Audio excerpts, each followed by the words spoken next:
What's up, everyone? We're about to make the Levain cookies, the famous Levain cookies. You know, they're not going to be as famous as my cookies when those come out, but they're moderately famous. So let's, me and my brother are about to go check out Joshua and Weissman's recreation. We also tested those out last week.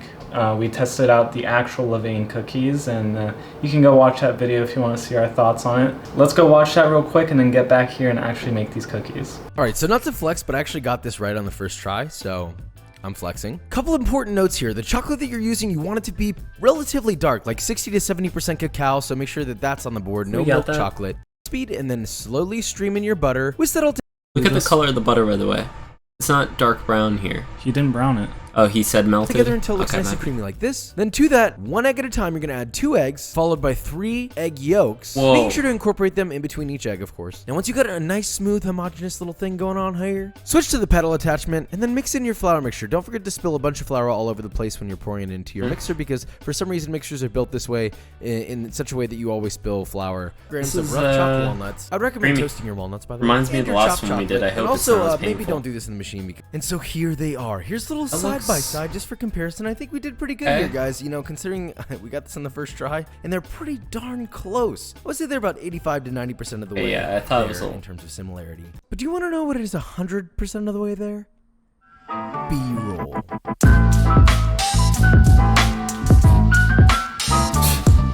Anyways, should we go try it? Let's do this. I'm about to play Smash. Trying to get some cash. I'm gonna get a rash. Hey, it's RashBalash. Alright, what's up, everyone? So we're finally about to make these cookies. So we grabbed everything we need, you know, all the chocolate, all the flour, the cake flour that we're going to be using, and, you know, cornstarch, whatever. All that stuff is finally ready for us. We're going to be, the only thing that's going to be different for us is that we're going to cut the ingredients in half, and this time we're not going to mess up. And so hopefully that'll turn out all good. So you ready?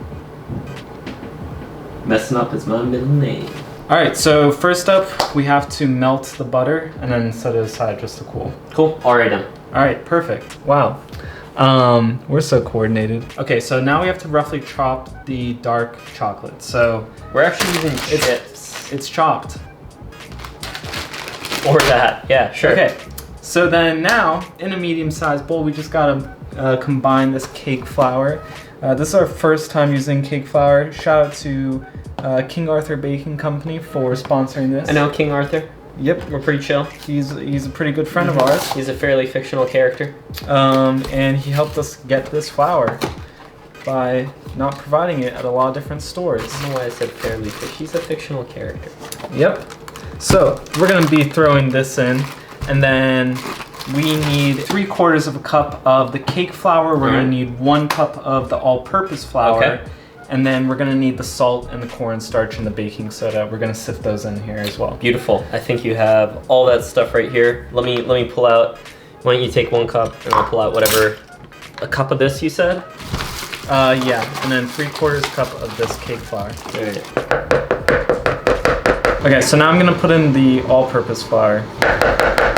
Nice. All right, you got all that. I'm gonna get the eggs ready, okay? Okay, so we're gonna need 1 egg and then 1.5 egg yolks. We'll see how we do that. Now what we need to do, I need to put in 3/4 of a teaspoon of kosher salt, or 1/2 teaspoon plus 1/4.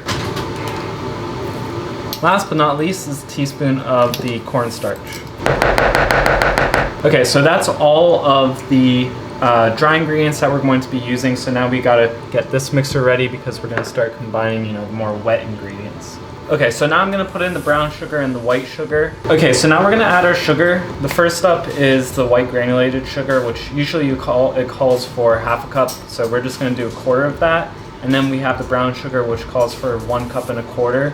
So we're gonna do 1/2 of that as well, which is like 0.625. So we'll measure it all out though and get perfect, as always.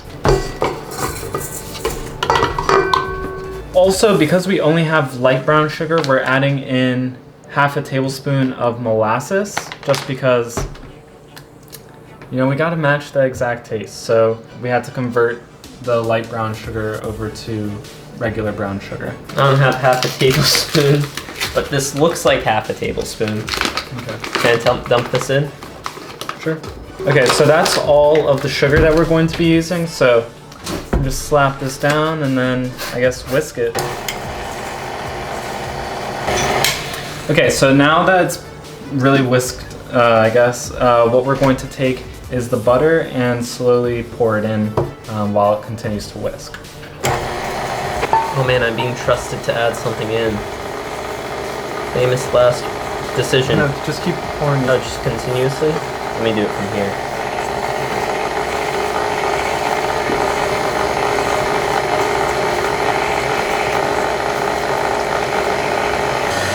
Okay, so now that it's pretty well mixed at this point, so let's just add in one of the eggs. All right, let's do it.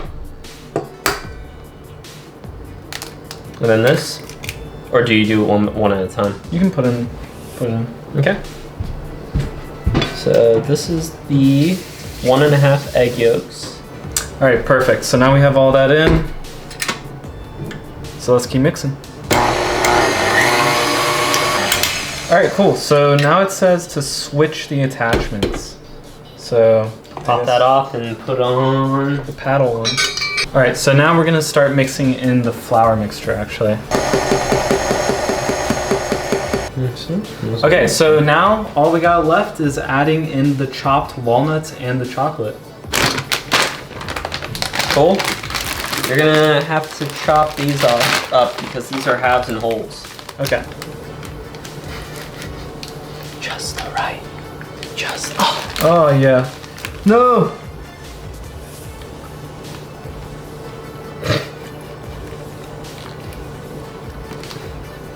Perfect. All right. Now we dump it in. Yeah.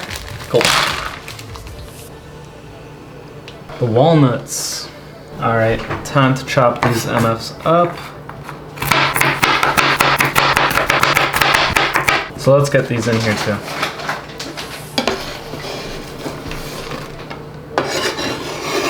I'm waiting for you to spill. Oh my God, Rashad! Look how much. Oh my God! Right. What is this? And now. So now we're gonna put this in the fridge for 45 minutes and then we'll take it back out and actually make it.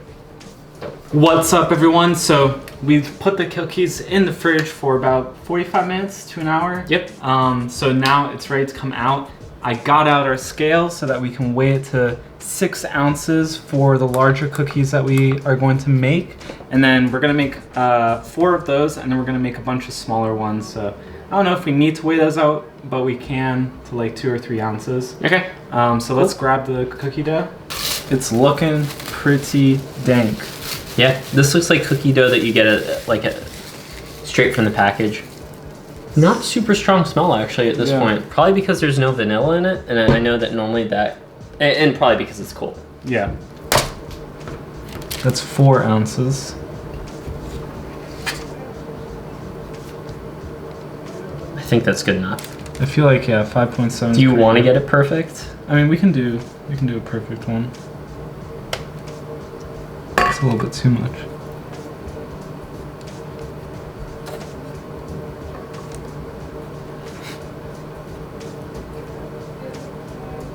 Perfect. There we go. Okay. Done. What? All right, there we go. Cool. So lesson of the day, each one of these chocolate chips weighs 0.1 ounces. Buttery boy. That tasty cookie recipe was trash. It haunts us. I still hate it to this day. So in total, we got 4 6-ounce ones, we got 5 2-ounce ones, and we got 1 1 ounce. So it wasn't a lot of cookies from doing half of the batter. I feel like if you're gonna do the full batter and you're going to do like these full-size cookies, then from here we have about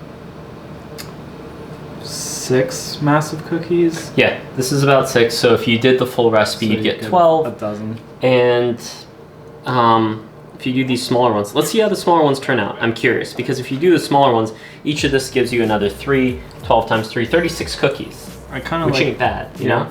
I feel like it's really hard to eat the bigger ones, but of course we'll see once we make them. Yeah. Or 18 of the smaller ones out of half a batch, which I think would be awesome. Anyway, let's toss this in. All right. See how it turns out. Let's do it. We'll be back in 10 to 13 minutes. All right, so we finally have the cookies. We baked them for about 12 minutes for the bigger cookies at 425, and then 8 minutes for the 8 smaller minutes ones. for the smaller ones. We may or may not have already eaten one, but I think we're ready to take one of them and break it open. Yeah, you gotta show. Let me show you guys the Show you cookie guys. first, though. So first we got the top. It turned out all right, and then we got the back. It's kind of a little bit darker than I think the Levain cookies were. Yeah. I'm also noticing that the top has more of a glossy sheen.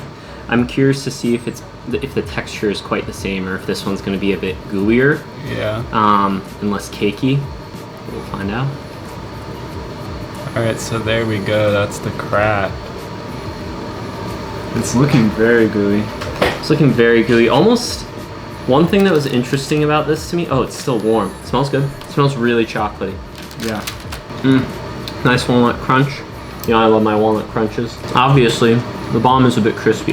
Now, there's one difference in how we did this versus how he did it, which is we used light brown sugar and added a little bit of molasses to take it to what should have been a substitute.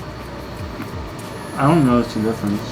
I feel less sweetness in this than the Levain cookie, but maybe that's just because, I mean, Levain cookie had cooled a little bit more, and right now I'm tasting all this gooey chocolate. Honestly, a great cookie. I'm gonna stop there because I also wanted to try one of the 2-ounce ones. Here's a 2-ounce one. Show them the bottom. Show them the bottom. This one, kind of perfect on the bottom. The top, though, not so much. It's a little bit flatter. Didn't pop Yeah. up quite as much.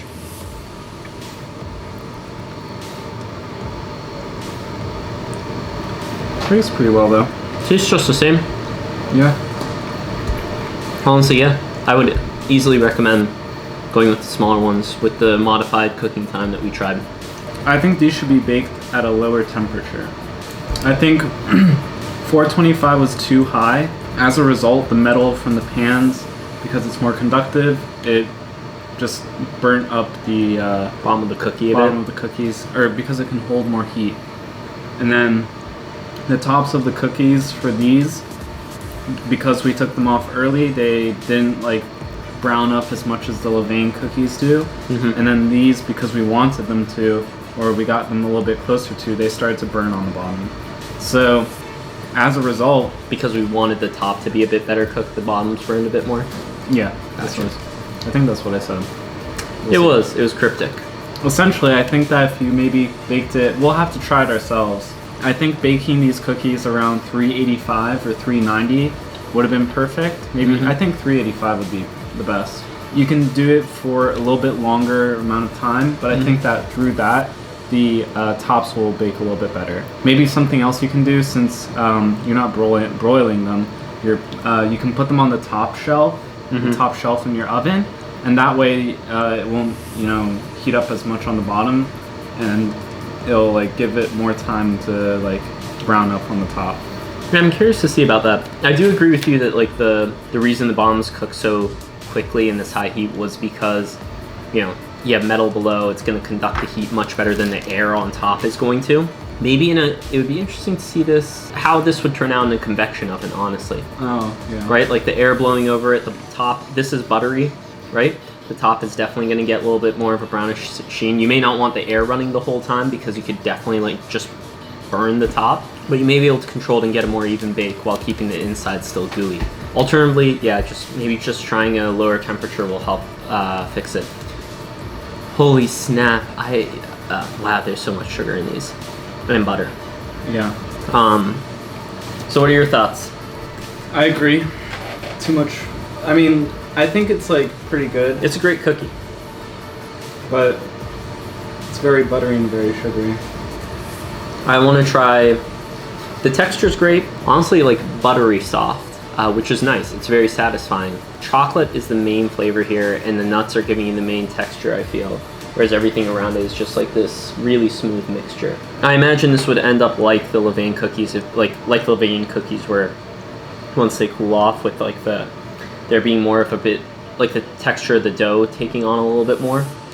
and maybe the sugar standing out a bit more once the chocolate isn't as gooey. I like the walnuts in these. Yep. I like the chocolate from the first Joshua Weissman. The big chunks, yeah. Yeah. I like the drop pan method where it kind of spread out like that. Mm-hmm. I like the cake flour. You like the cakey texture that comes out of it? Okay. Maybe not as much as I don't know. represents, but we'll see. And then don't think we need vanilla or like obviously like this cookie with vanilla or without would probably taste no different. Decreased amount of butter and sugar, and then we'll see from there. Yeah. Generally, I'm a fan. I also want to see what's like with like some ground oatmeal substitute in for some of the flour. Does this recipe do it justice?